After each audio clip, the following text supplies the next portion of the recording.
Hello everyone again. I'm really happy that I can be here. I was preparing this video for 3 days. I was collecting my ideas what to put in this, and I decided I will just go and put everything in a line, what happened after, when, and how it happened. So first of all, flying to Korea.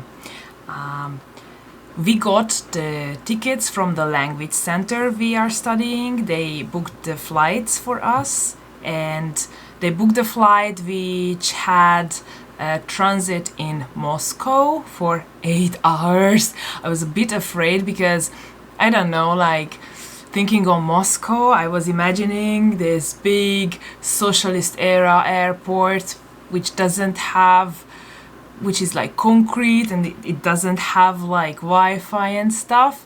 But I was actually positively disappointed. It was a very nice airport, it was modern, it had Wi-Fi, and it actually had these nice chairs where you could just lay and chill. So we could chill with Emmy, who is my roommate actually. I will introduce her in some of my videos later, I don't know when.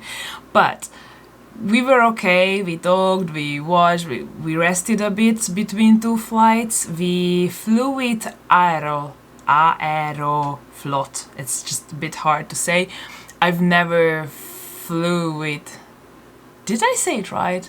Whatever. So I never went with Aeroflot airplanes, but it was actually great. I mean, not great. Great would have been if it would have been the first class or business or yeah, but it was economy. So it was a bit small for me, but for Emmy it seemed okay. She's skinnier than me and also a bit like smaller than me. So for she it was okay. For me it was a bit too tight, but the food was actually good, and we applied for different meals. Emmy applied for lactose-free meal, and I applied for gluten-free meal. And it was pretty good, and for the first time in my life I didn't feel bloated. So sorry, but I really didn't feel bloated after eating the food on the airplane, so it was a good choice to ask for special foods. So if you travel, just check if you can choose your own meal, and then just choose it, because it's worth it. Believe me, it's worth it. The Moscow airport, just shortly about the Moscow airport, which I didn't find so handy, was that anywhere I went, I felt like the employees are just there because they have to earn money. They weren't very nice. They were actually never smiling, like not even the flight attendants. I could barely catch them like smiling. Except on the plane. On the plane they actually smiled, but on the airport, anywhere I looked, they were like this. Yeah, but I guess they are just Russian. Also because we quit, we had an exit from the European Union zone. Therefore, we had to go through security check and immigration again, and they also weren't that nice, but actually nothing happened. It was just my feeling, because I have my notes, I don't want to leave anything out. So let me check. Yeah, arrival. When we arrived to Korea, we went to immigration first, and as we had our D4 visas, which is actually necessary for the language course. For the language course, you have to apply for D4 visa, and later on, after the language course ends, you have to apply for D2 visa, but that you should do already in South Korea. Apart from that, everything went fine. They just looked at me. I had to put one of my fingers in the machine or something, and then it was okay. And that was it. I went through immigration, and then came the custom clearance. They actually checked my luggages because I had 2 huge luggages, and they found that suspicious, but it just went through a machine and I just had to grab those. It was a bit heavy though. I really had sweat everywhere because it was hot and everything, you know, the hurry. And then we went to exchange some Korean money because I only had pounds with me. And after that, like, you can exchange money at the airport anywhere. I just suggest that if you go to Seoul, just exchange some and then exchange the rest in Myeongdong or in Hongdae, but more like Myeongdong. But the thing is that the person who was waiting for us from Cheonnam National University, where I am right now, she said that in Gwangju, because it's not really a tourist place, there are not so many opportunities to exchange money apart from the banks. So it's better if we exchange money, like all of our money at the airport. So I did that. I exchanged all of my money, and then we just waited for another 4 hours for everyone to arrive, and then a bus took us to Cheonnam National University. Here is the video about the university where I am currently.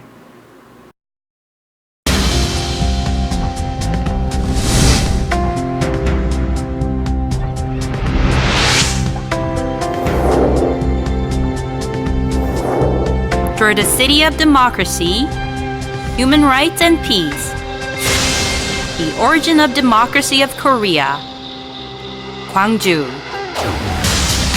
Growing up as the cultural hub of the 21st century of Asia, the city of light, Gwangju. Leading the times, creating a new value, Cheonnam National University has long positioned as the cradle of intelligence. Now with Cheonnam National University, be a leader of the world. Leading the world, the global university, Cheonnam National University. So, I hope you liked the video. It's actually a very nice campus.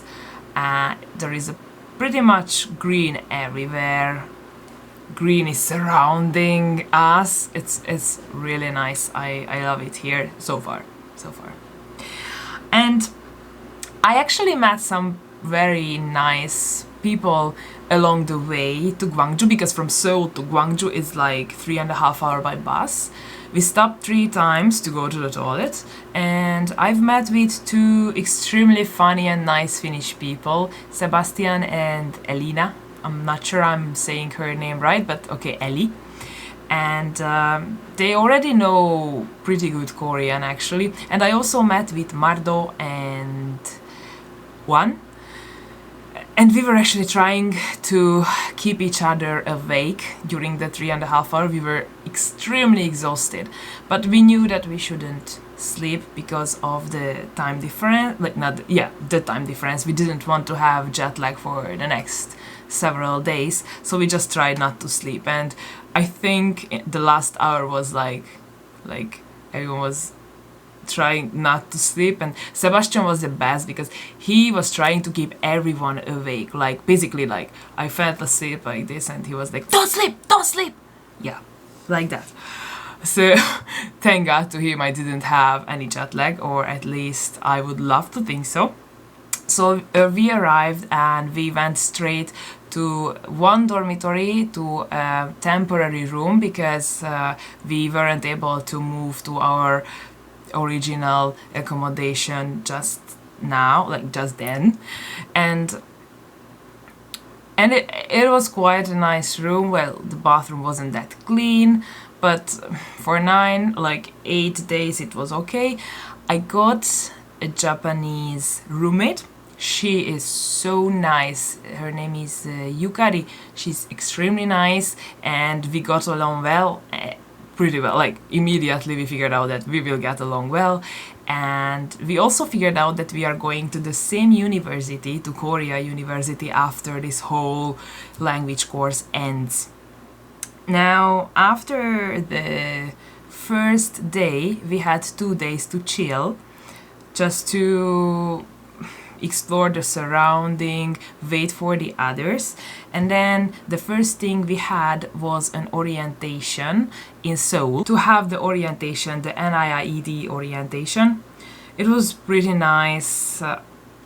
There was some performance from previous GKS scholars, and they told us a lot of things about like what we should do, what we shouldn't do, what are the rules of this whole scholarship.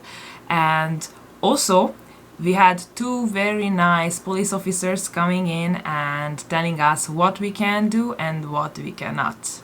I will make one video about what you can and what you can't do in order to not to be arrested in South Korea. I will do that in another video, but it will be helpful for many of you, and it was helpful for me too, because there were things I would do and I didn't know that that could make me, like, they could put me in jail for that. So that's another video though. And then after that we had our medical checkup. Yeah, so we went to our language center and there was a room of doctors. So first they took measurements, like my weight, like height, and then they saw if my hearing is good, if my eyesight is good, like color seeing, and also eyesight. And then they took blood.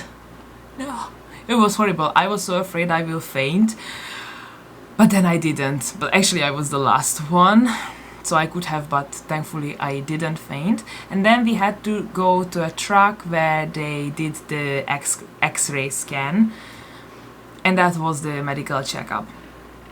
And what was after that? After that we also had an orientation from the language school about the rules of the language school. There are so many rules. I don't know if I will be able to follow all the rules. Like, I've never been good at this, but anyway. And at that orientation we also filled out the papers for the ARC, the alien registration cards, without which you are not able to live in Korea. So it's really important to have that all the time with you. But good news, at the beginning they help in everything. Bad news, at the end of the 1 year language course, you will be the one who will be responsible for renewing your alien registration card along with your D4 visa. Now, apart from that, a placement interview, so which group you will get in, you know how good you are. There were a lot of pretty good people, like we had Korean speaking people who could speak Korean pretty well. Yeah, I'm not amongst them. I mean, I realized I understand quite a lot, but because I was lazy and I didn't study the vocabulary, therefore I went to level 1, but they actually, like, we had the class today, the first class, and the teacher realized that, yeah, I'm a bit better than the rest of the group because I know how to read and write in Korean, and I understand more and know more words, but not as much as to go to the level 2 course. But anyway, they said that I can jump levels if I'm that good, so I have to study. I actually bought the books today. I will show you. So one book is this one. It's a beginner book, and the second one is this one. So I will study from those. These are Cheonan National University books. And back to the orientation.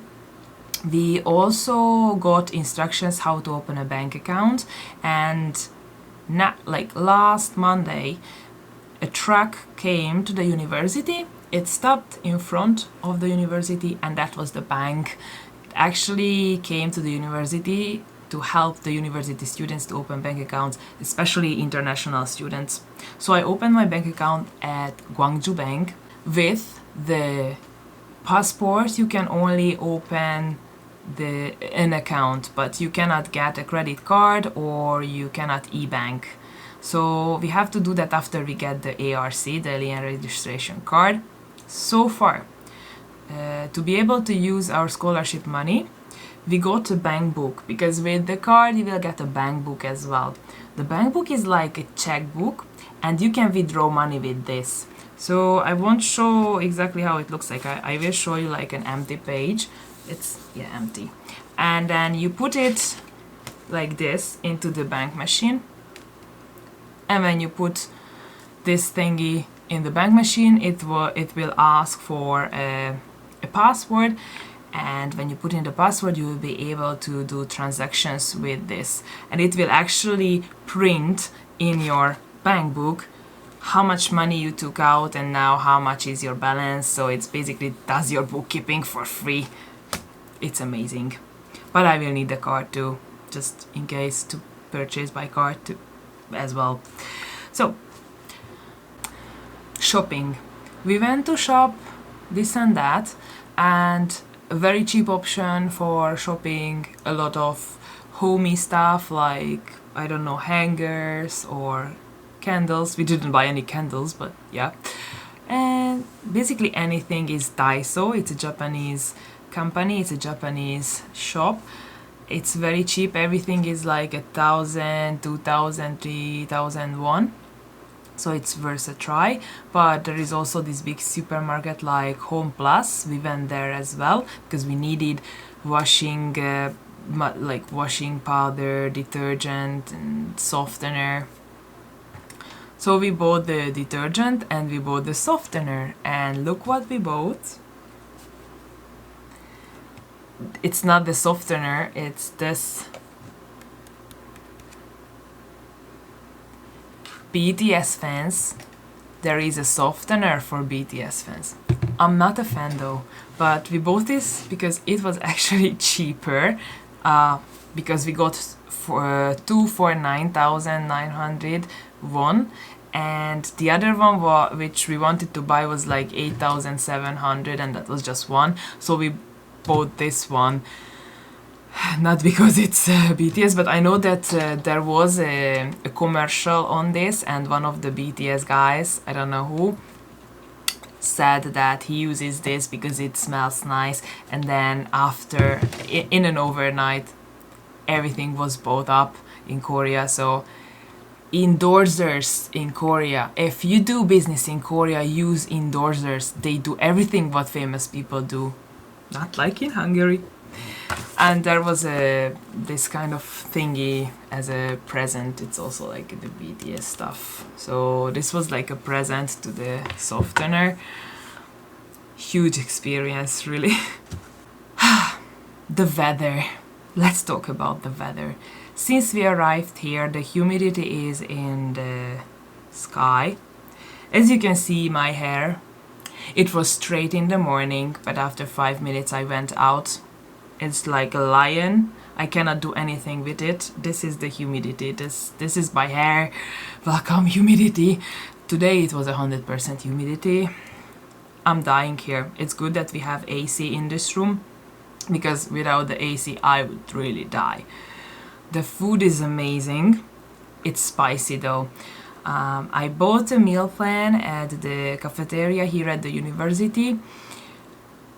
5 times a week I can eat there, and it's pretty nice but spicy. So 5 times is more than enough for me. Thank you very much, because it's spicy. I haven't eaten anything so far in the cafeteria which is not spicy yet, but at least it tastes good.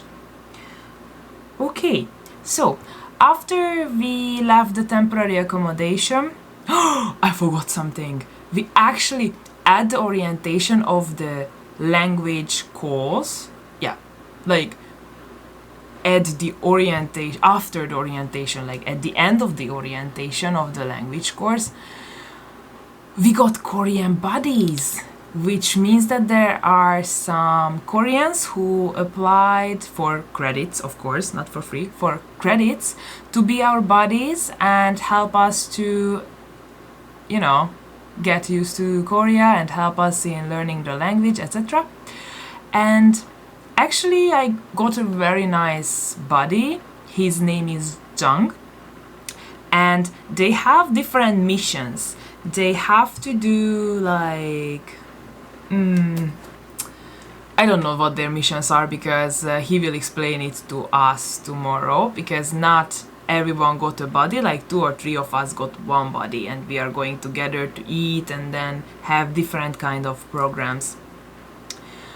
He is very nice. He helped us to move, although you should have seen his face when he realized that we are not living in dorm 9 like everyone else. We are living in dorm 8, which is far, far away. At least according to them, it's not that far actually, but according to them it's far, and with huge luggages it was indeed far. But he helped us, so I gave him a botichoki as a thanks, because we really were thankful. Alone we would have done 2 rounds. So after moving we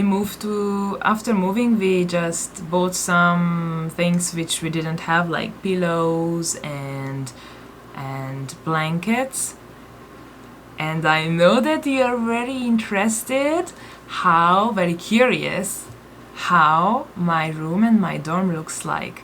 So here it is.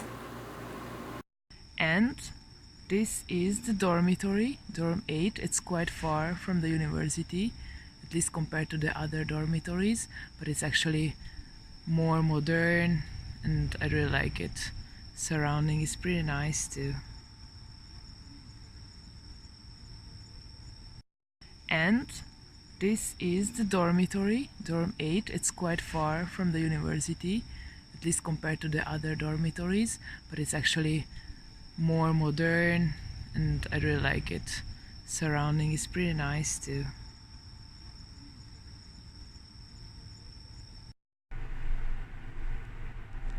So we arrived, we live on the 4th floor.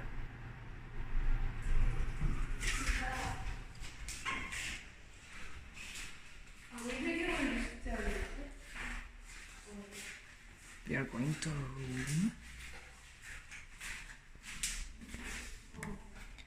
This is our lock. We don't have a key. You have a password which I won't show you. And then when I put it in, and it's open.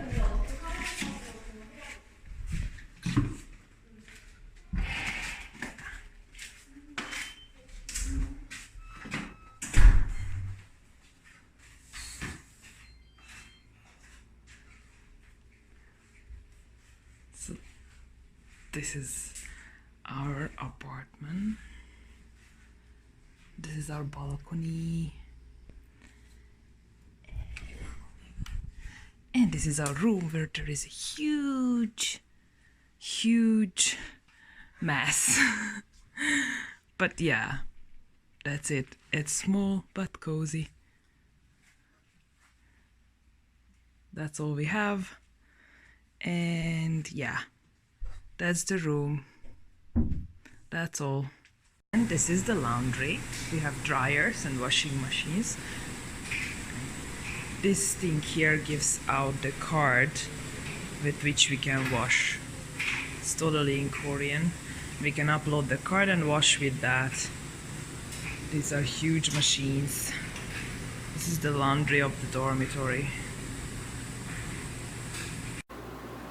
So you could see the interior and the building itself as well of the dormitory I live in, but I have to tell you that it's great because actually there are many restaurants and like game arcades close, coffee shops and very cheap supermarkets. And last but not least, our roommates, because as you could see, we live in an apartment style room. That means that we live together with 4 more people who are Korean. When we met them, they were a bit like, oh, what? You're not Korean? We thought you're Korean with good English. Although I have to say we weren't talking in English in our room, we were talking in Hungarian, but I guess it sounds the same if you don't speak the language, I guess.